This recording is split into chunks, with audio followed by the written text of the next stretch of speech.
In the bottom left corner, the orange Protoss, Shaky.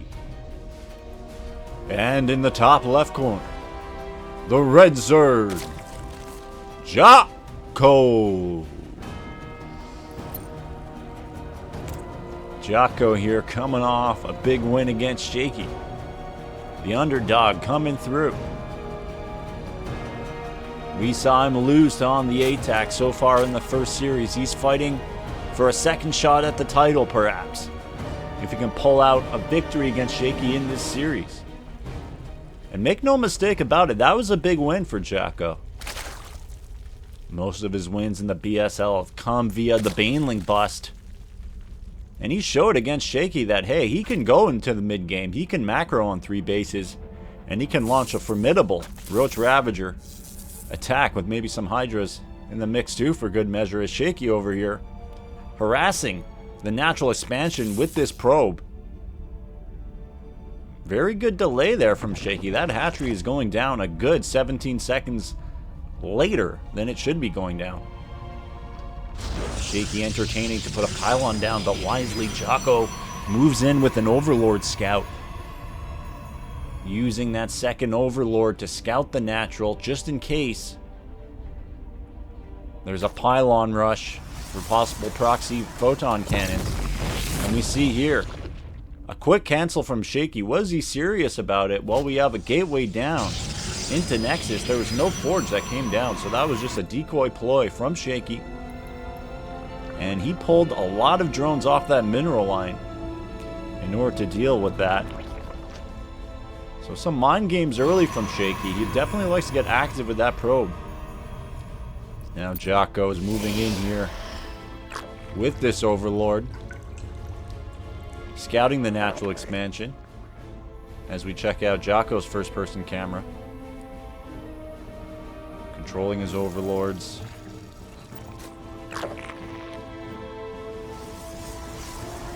This is kind of interesting. This is the first time on the BSL channel that we've had an in-person, first-person view camera look at Jaco's playstyle here.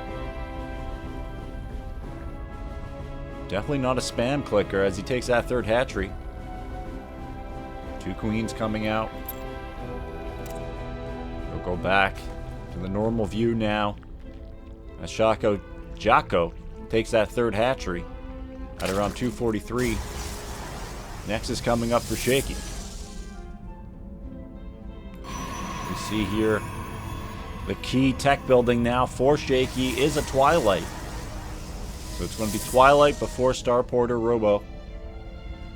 So we'll see if Shaky has maybe some Blink Stalker play or something else in store with that Twilight Council. But Shaky's got to be a little bit rattled here. He's never lost to Jaco in the mid-game. And Jaco, you know, he may have lost that series to On the ATAC, but he is new and improved. And he really threw some games to ATAC that, quite frankly, he was in the driver's seat in.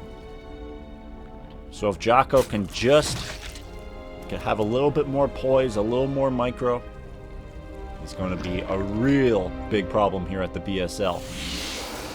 And we'll see if he can pull it together in Season 2.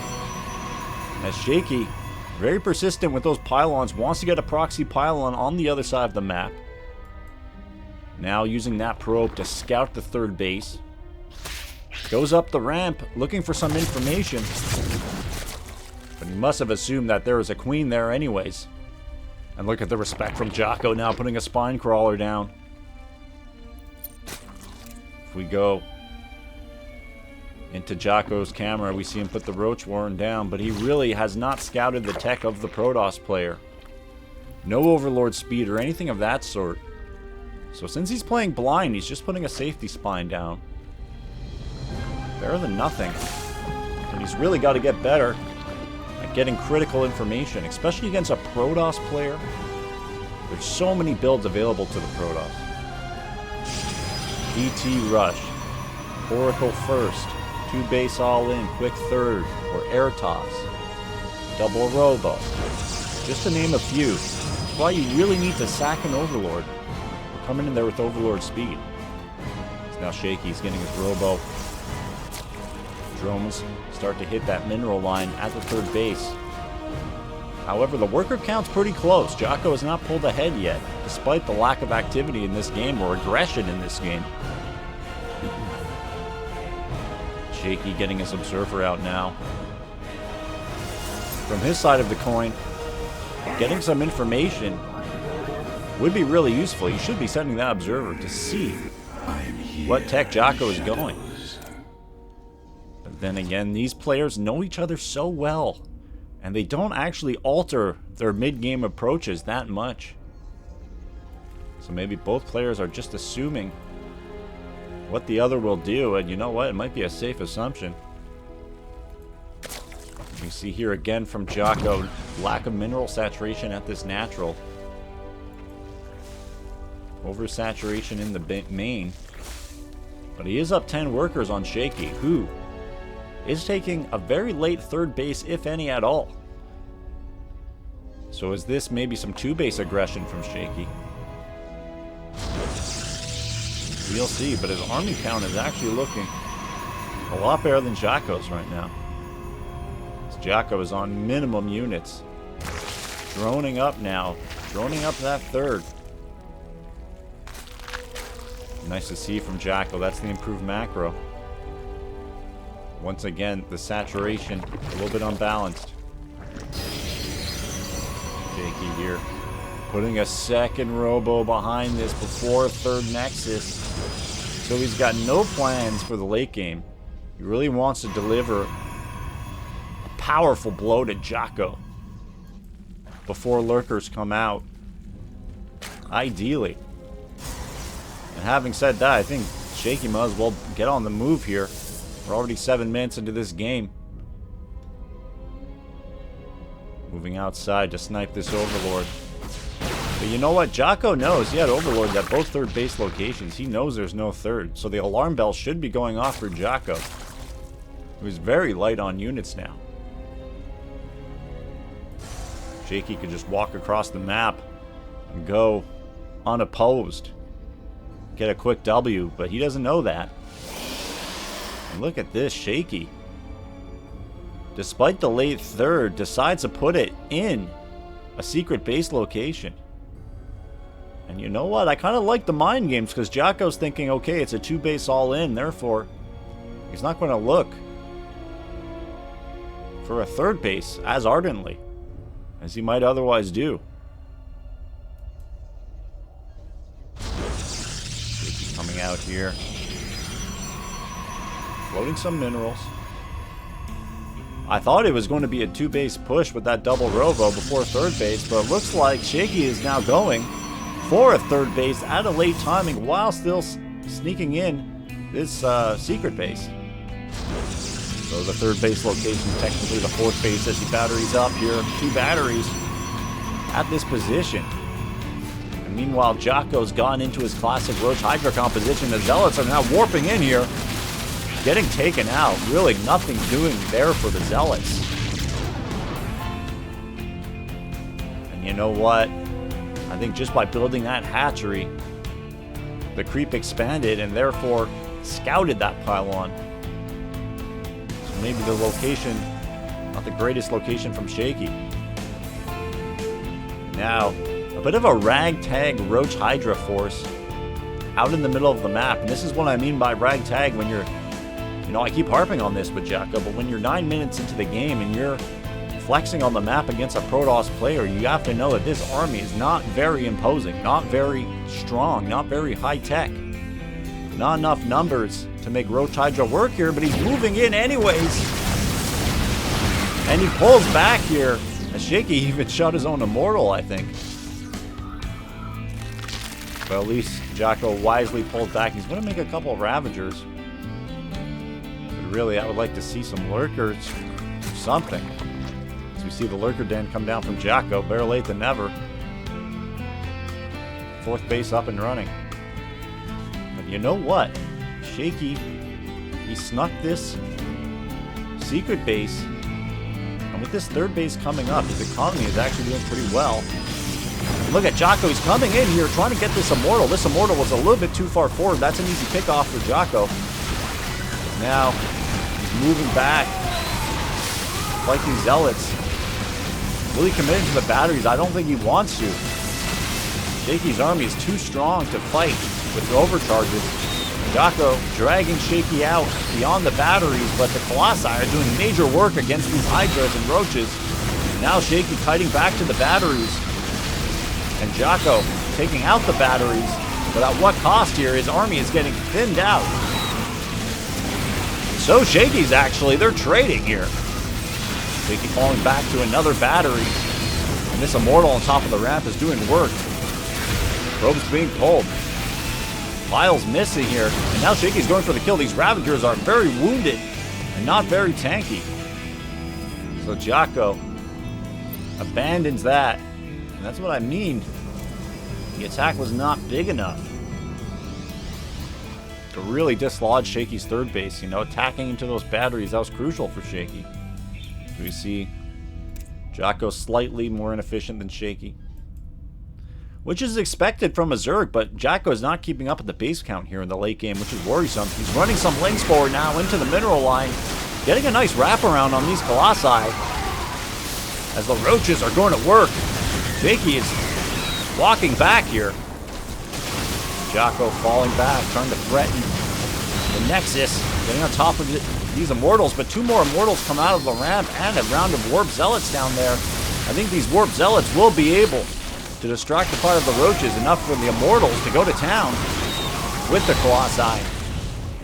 Jaco once again repelled.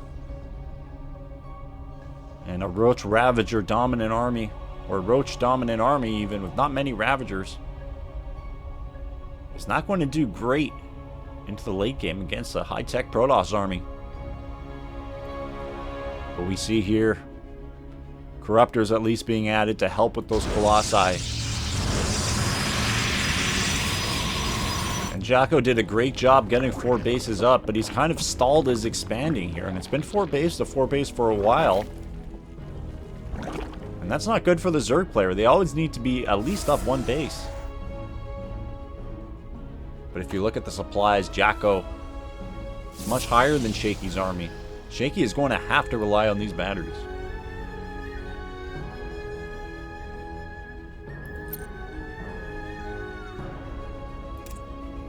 Storm on the way for Shaky.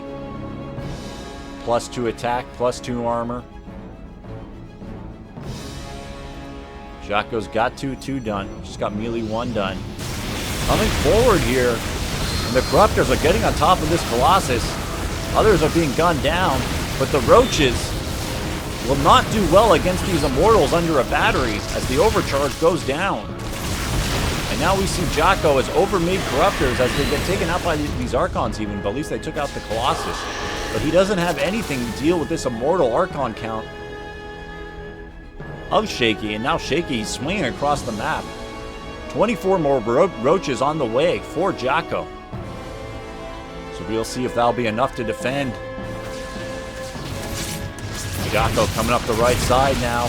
These Roaches, oh, they all rallied out right into Jaco's arm. I mean, right into Shaky's army.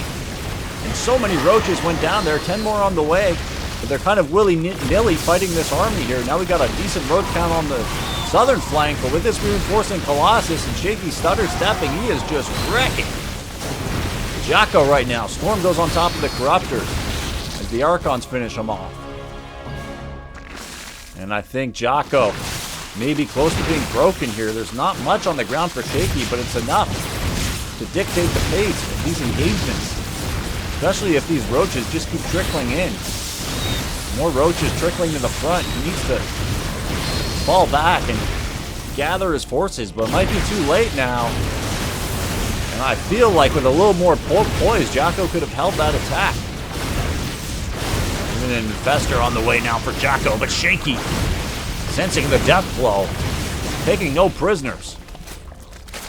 Finishes off that 3rd base, moving on to the 4th base. Jaco has taken 2 more hatcheries on the right side, but his income is running very low right now. And I just don't think he's got the money to raise an army that can defeat this here. You see an Infestor, you'll need a Hail Mary Fungal. And even then, Won't be enough. The Infestor going to the top of the ramp. Let's see if the fungal lands.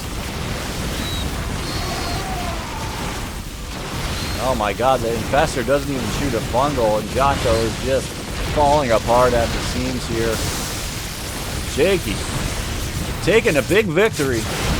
His confidence had to be rattled after dropping a game in the mid-game against Jaco, but he's rallied back nicely. That secret base, never discovered, paid dividends for him. Jaco, a couple of ballsy attacks into shield battery, is just kind of ramming his head into Shaky's defenses, and it wasn't enough to break the batteries, to break the army. Not enough numbers, not enough technicality.